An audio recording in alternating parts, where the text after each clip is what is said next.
LOTv, it's your boy MobbJustice, back again, but this time we're in a different place. We're in Johannesburg, and I'm sitting with a young lady here. We're with Viwe Tyolwana. Said it right. Yes. And Viwe wears many hats. She can tell us all about the hats, but I'll start by asking, how would you define yourself? If someone said, Viwe, give us, who are you? You know how people like putting us in boxes, etc. What box do you put yourself in? It's a very difficult question, but I think if I give you 3 words, it would be creative, intelligent. I like academics. Yeah. I'm a scholar as well. Well, I was, and really an artist. So those 3 things would be the words. Artist. Okay. Artist, creative, and kind of intelligent. And I'm not saying that like in a narcissistic way. I'm just saying, okay. Yeah. That you've gone to school. Yes. You've read some books. Yes. You know how to think. Yes. Okay. I'm a critical analyzer. Okay, cool. So artist, creative, a scholar. Yeah. Today we're here for the artist bit of things. You have quite the voice. Thank you. I'll admit, from listening to you. Thank How would you describe your sound? Because I've heard you doing covers of different types of songs. You even did a cover of a hip hop song. Yes. An STC song. So how would you define your sound personally? It's very difficult again to define the sound, but I think the sound is it's very much embedded in R&B and soul, and because that's my influences really. That's the people that I used to listen to. Your Aretha Franklin's, and new school now. I'm also listening to a lot of Beyonce and that kind of thing. So those influences have had a sort of particular effect on my sound. So I'm within the realm of soul and R&B, but I can stretch to really good hip hop sounding soul, neo soul. I can also stretch to really clean, because I used to do classical singing in high school, so I can also do that. So it's an amalgamation of all of those sounds, all of those things. So you're classically trained in Yes, terms of your singing. Does that mean you can reach those really high notes? Wow. Well, I try. I mean, you have to train your voice. You have to try and make sure that it's ready. But since high school, I was classically trained in high school. I think I've lost the touch. But I think if I get back on it, which I am now, I can get back to the high falsettos. I was born in the Eastern Cape in a small town, Grahamstown, and I then moved to Queenstown for my high school and primary school life. That's where I kind of got into music. I've been singing forever. I've been singing since primary. I was in choir from grade 1 all the way up to matric, and I did, as I said, I when I was in high school, I developed my love for music even more when I met my first music teacher, Miss Stockdale. Shout out to Miss Stockdale, because I would not be who I am without her. She taught me the ins and outs of singing and live performances, and we did a lot of concerts and a lot of competitions together, and it was just really a beautiful experience. And that's when I really understood that this is something I wanted to do professionally, because when you're in matric, you start really seeing whether or not you are gonna, what it is that is gonna keep you ticking. However, anyway, Miss Stockdale taught me the basics. I did a lot of variety concerts. I did a lot of singing outside of Queenstown, inside of Queenstown in that time. Moved all the way to Johannesburg after matric, after I passed and I did everything, to Wits, and that's where I studied. I studied media studies at Wits, all the way up to my honors. And during that time also, the music thing kind of faded out, because you have to be at varsity. You have to make sure that you get your grades in time, and you make sure that you pass and whatever. So how did you make that transition between, or from what you were taught to what you love? Very difficult. Yeah, because you said that your sound is sort of grounded in R&B, but you're classically trained. How did you make that work, I guess? Well, the one thing that I really loved about classical, or being trained classically, is the fact that it taught me critical things like breathing right. It taught me how to be disciplined in my music and really look at it as a craft, in my voice, look at it as an instrument. And I use those sort of tactics in my R&B. Look, my heart is in R&B, my heart is in that kind of music. But what Classic did, more than anything, is really just get me to perfect it and to take it seriously. And that's what my teacher at the time used to tell me, is that you have a great voice, you just don't know how to control it, you don't know how to breathe properly. And Classic really gives you the basics of doing that. So it was really beautiful to see how I use those, or to really hear it in my voice, how I use those sort of lessons to help fix or help strengthen my R&B side. Yeah. Okay. And in terms of your R&B side, you already spoken Beyonce. Yeah. We've got Aretha Franklin. South African? South African, actually, I was thinking about it today. TK, the late TK, was really a big influence for me. Love her music, loved her voice. She, I think, was one of the pioneers of R&B really in South Africa. Mary Chan, who used to be in the group, I forget the names, girl group. It was a girl group that won Pop Idols a while ago. Yeah. Icons of Pop Idols, forgot. Mary Chan's really great. Lyra, work ethic, stage presence, Lyra definitely. Boosie's really been the kind of vocalist that I didn't see coming. But when I saw her, I was like, oh, this is happening. Wow. And she's owning her voice and she's owning her sound, and I really appreciate that. Shakana is also someone that I'm looking at who is really vocally strong. I've watched her live and I think she's great. So those are the few people that I'm... Brenda Fassie. There's so many I could go on for days from a vocal perspective that have influenced me, or I think at least have opened up some doors for us. Zama Jode, Thandiso Mazwai, Zahara. So there's quite a few vocalists that I really think are dope. Okay. But unfortunately, fortunately, my music took sort of precedence in some form. So in my third year, I had my first YouTube channel where I just posted covers, and I remember my first cover, it was Zahara and Diza, and it did so well. I thought, oh my word, I'm going to be famous by like the end of the year. That did not happen. That didn't happen. I didn't get famous because I wouldn't die. Diza was my first real song, and from then on I actually did a few live performances at the Kitchener's Calvary Bar and Greenpoint in Cape Town. I did a few live stuff, and I got like some extra cash, and it was really great for me because I was like, I'm actually good at this, I'm getting money. And then from then on, I really started looking for areas to start really executing the music thing. I met up with a few producers, failed relationships with a few producers because either the music was not coming out fast enough, or I wasn't singing well, or it wasn't written well, so there wasn't a great synergy there. But I worked with a few artists at the time. It was GK, he's a rapper also. Then I worked with Mag on his work. So I just started really accumulating some sort of reputation in my sort of circle as a singer. I did a few plays at Wits as well, for the Wits department, and I sang and did that kind of stuff. So that kind of really honed the singer in me. Then after that, I had to do the adulting thing, which is to leave varsity, get a job, and figure out whether or not I'm going to be in Johannesburg for the remainder of my working life, or I'm going to go back to the Eastern Cape or go to my mom in Pretoria, whatever the case may have been. I think, the people at home can definitely see that you've kept up and that you've actually have been watching the industry. You've got those influences. But I want to switch gears, but along the same lines, and say you're also a journalist in your life. Yes. Right, which means you're keeping up to date with your current affairs, with the entertainment world, as we can see. On this journey that you're on, are you ready for that life?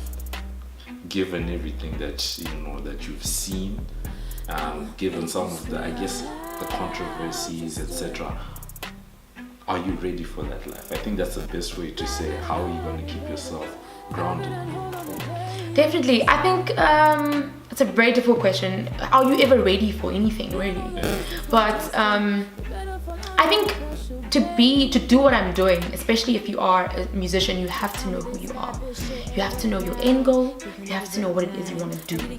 And from that perspective, I'm sorted. I think I know who I am. I'm 25 years. I've lived alone majority of my life, so I've always had those conversations with myself as to what I want. So you're a thinker. God knows what I want. I've spoken to him a million times. I wrote letters. I have a vision plan. I know what I want in 5 years, in 10 years. So from that perspective, I think when I know who I am and I know what I stand for, I'm ready for anything, because I'm never going to be deterred, because I know what it is I want. So yes, I am ready. No, I'm not, because you can be ready. Only works when it's in action. It only works when you see me on stage and you're like, she's ready. When you don't see the scandals, when you don't read about anything, and you're like, okay, no, she's ready. So I might make mistakes, I don't know what's gonna happen in the future, but what I do know is that I know who I am and I know what I want, and that's gonna happen. So that's what I'm ready for. I'm ready for my dreams to actualize. The other little things, they're part of it. I'm the most private person you'll ever meet. You'll never know about my really private life, but obviously when you're in the public eye, it's a different story. But I'll try to remain true to who I am, and I think that's the best that I can do. So I started my working career in journalism. Well, first I was at a PR agency, then I went to journalism, and I was accorded to giving up the dream because I couldn't fathom or understand why or how I could sing and work. It just didn't make sense to me. I didn't know how I was going to do that. I had to please my parents, and I had to make sure their degree didn't fall over. So I did that, and as the years went, I felt the darkness of not pursuing my passion. And that's when I reached out to, actually at the time I was talking to my sister about it, and she knew this guy, Fortune, and Fortune had a band. He was touring, he had just an album out, and he needed some singers to do backup for him. So I raised my hand and I sent him a few of my videos, which I did, which came in handy from varsity, and he liked them, and he was like, okay, cool, you can be in the band. It's still called Therefore. And we started really singing and touring South Africa. Not South Africa, Johannesburg, sorry. Until we landed up on the South African SA hip hop stage, where we did my first big performance with RJ Benjamin, the time Gabomo, and Fortune. And it was at the 2015 SA Hip Hop Awards. And that was the first time where I got the taste of the stage and got into it. I mean, we worked with people like MXO, Clint Brink, who is an amazing singer, an amazing person. And that really started really growing that spirit to me. And that's when I kind of met Beat Machine, who also introduced me to, a really amazing guy by the name of Luke, through Twitter, through the social media life. And what type of image do you, want for yourself? Because I guess we've all seen the memes, what you think you're doing at school, what your friends think you're doing at school, what your parents think you're doing at school, etc. So applying that to your music and your persona as Viwe, as a musician, right? How do you want people to receive you and to receive your music? I want people to be able to relate in a very authentic way. My experience is not far from anybody's experience. I think most of my music, and you will hear in the body of work that I'll release soon, is that it's really the girl next door singing about her day to day and how hard it is to be a young black 25-year-old single living in Johannesburg, which is one of the biggest cities of sort of South Africa, and dealing with rejection on a daily, rejection from either employees or employers, or rejection from guys, the issues that you go through, rejection from people not understanding your dream. So I think in terms of perception, I just want people to really understand the authenticity that's going to come through with the music, which is I'm not going to portray something I'm not. I'm not going to be. I always tell my producer that I'm not sexy. I don't think I'm sexy. I really don't. I don't even try to look sexy. I don't even know what that looks like. we had this funny photo shoot this one time, and he actually looked at me and he said, "You're such a decent girl," because if it was any other girl, they would be, showing their legs, and I was like, yeah, no, I don't know how to be. So you won't see me with my boobs out or my bums, because I don't know how to do that. So it's not natural to who I am. So for me, it would be like the girl next door singing about the things you're going through, things that your sisters have gone through, your brothers, your family.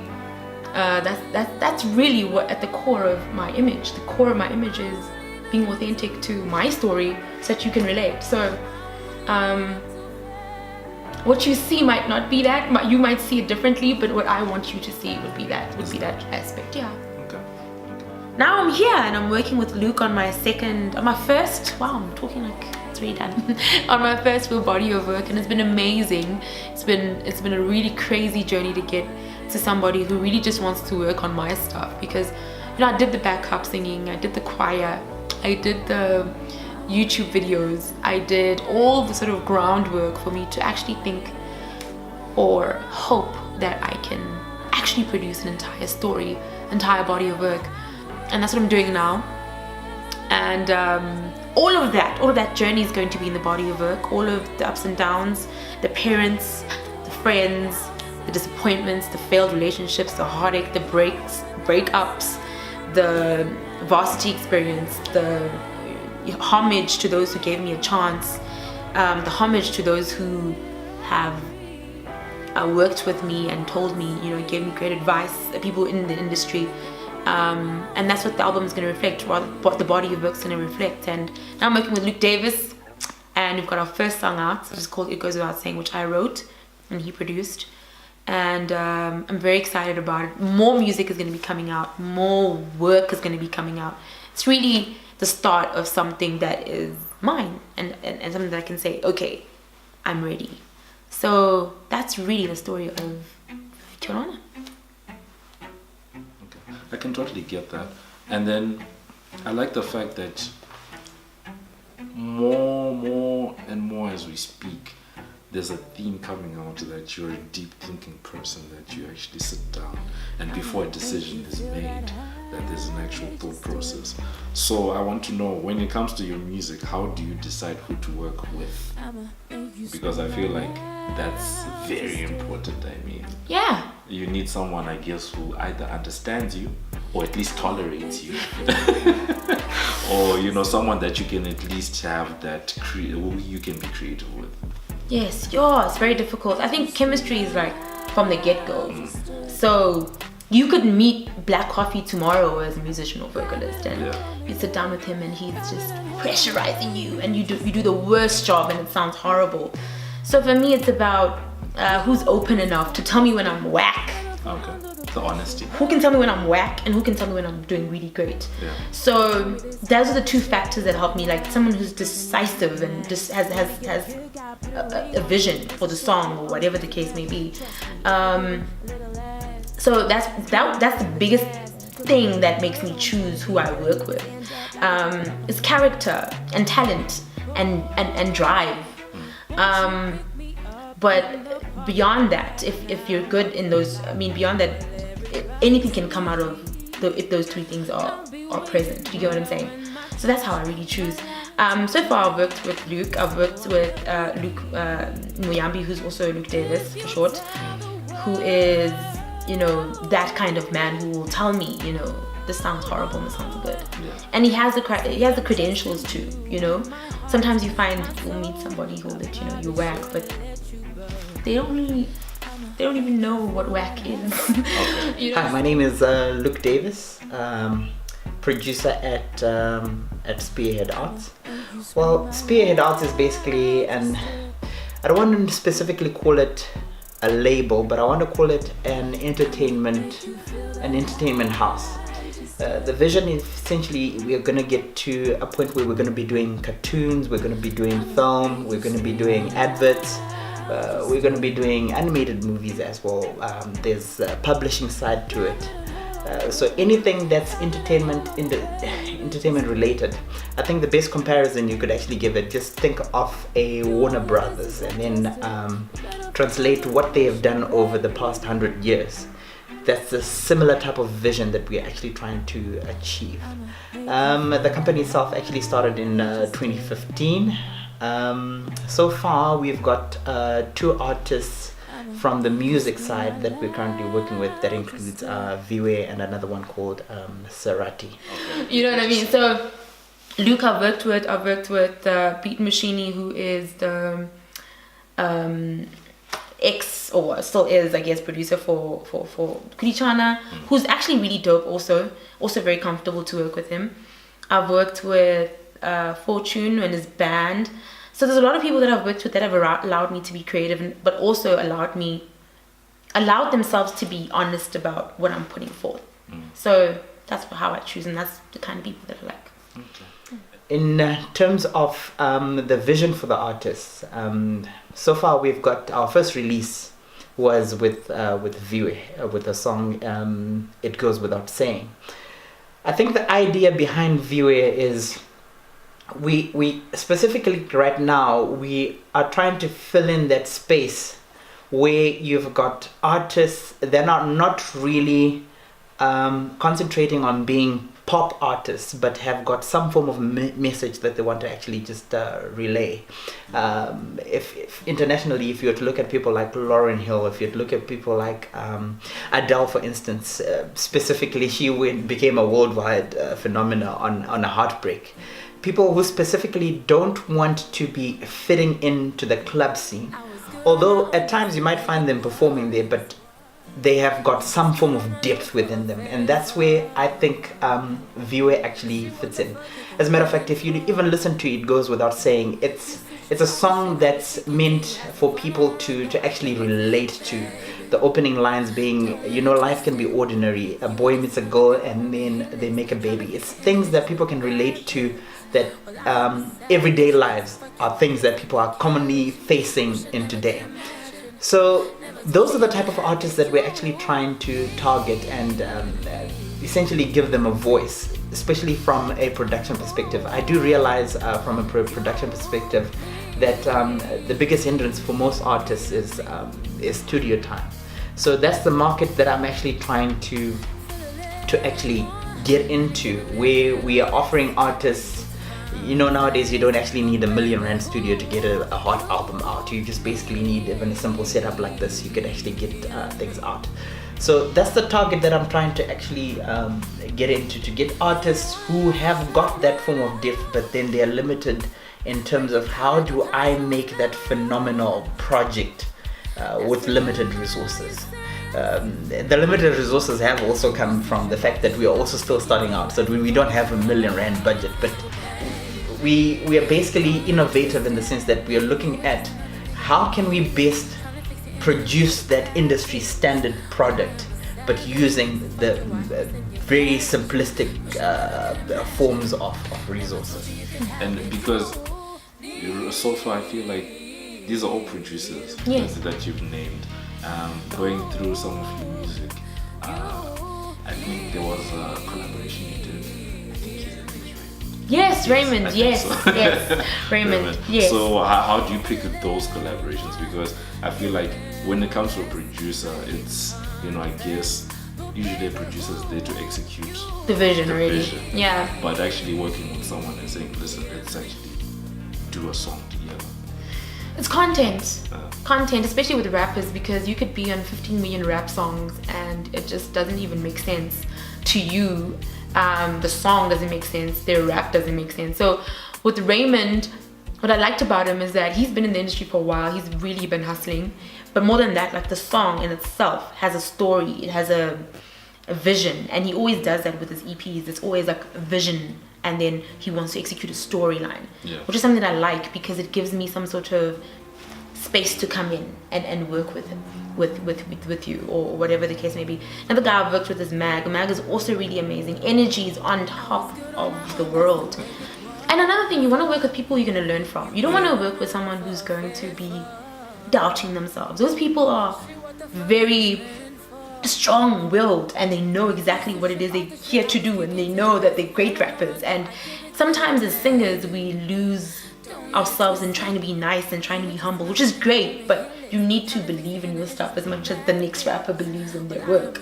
You'll never meet a rapper without an ego or without some sort of strength around or behind their work, you know. So I think I choose someone who can teach me and someone who can transfer energy. Okay. So it's an energy game. It is. So I really hope for everyone at home that that she's getting the right energy from us. Yes, so much energy.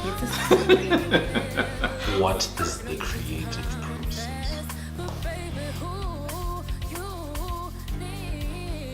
You said, what's your creative process? Has the interview started? Yeah, no, you're in it. Oh wow. It normally starts with her buying lots of wine. Yes. None of my gosh. Yes, your mom should know. Wine is for the heart. It's good for the heart. She drinks a lot of wine. I don't drink.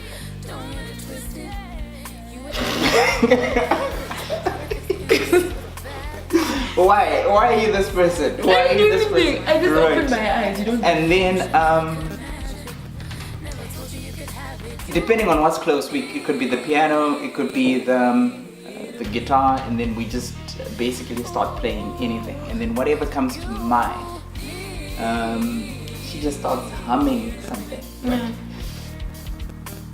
Although when it comes to writing, she always starts off with breakup songs. She's just angry. Because men are trash. I'm kidding. Like, I don't know why, but eventually she'll then change what she's hummed and what she's written into. If you tell me, yeah. If it goes without saying, she basically started off with a breakup thing and then she turned it into a love song.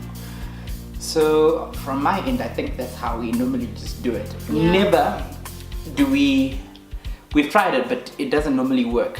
Where we come in and then we've got beats that have already been done, and then we start trying to write on top of beats. It normally just works out better if we are just coming in. I come in without any ideas, she comes in without any ideas, and then we just start from scratch and then we just write. I think it's also because the type of style that we're chasing, we're not really trying to chase market trends, we're just trying to chase whatever emotion that we have right there, and then that's what stirs up or steers Or spearheads. right. Yeah.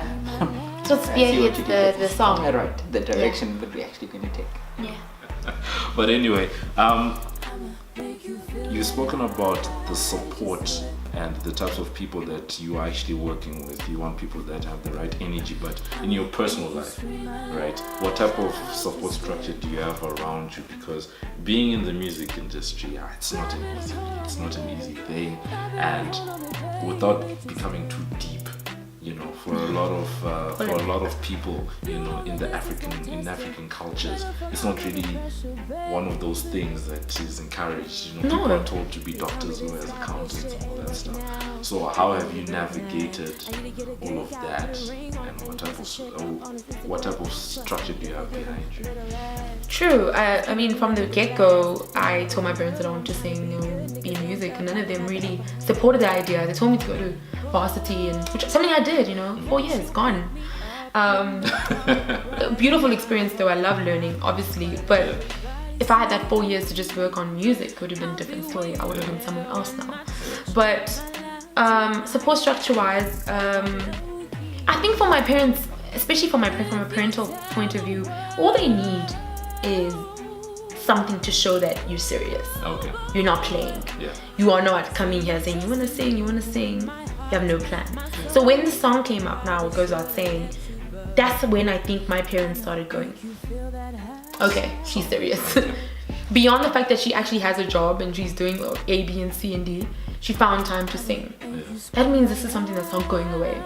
So they have been really amazing in supporting me and asking me to really push it and trying to find ways in which they can help me in any way, I also have a great family, great sisters, great brothers, great cousins who have always supported me and wanted the best for me. So from a family perspective, I have a big family. I'm cushioned actually.